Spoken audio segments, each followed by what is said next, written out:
3 তারিখ অর্থাৎ পরশু দিন বেলা 11টার দিকে আমার ফোনে একটি কল আসে। আমি বিধানসভার উদ্দেশ্যে যাচ্ছিলাম, সেই সময় একটা কল আসে।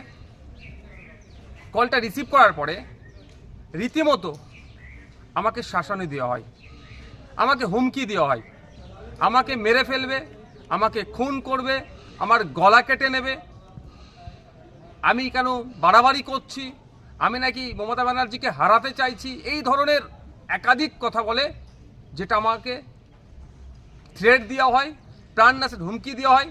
আমি যাতে এই যে লড়াইটা করছি সমাজের জন্য, তা থেকে যাতে পিছিয়ে আসি, এই ধরনের ভয় দেখানো আমাকে হচ্ছে।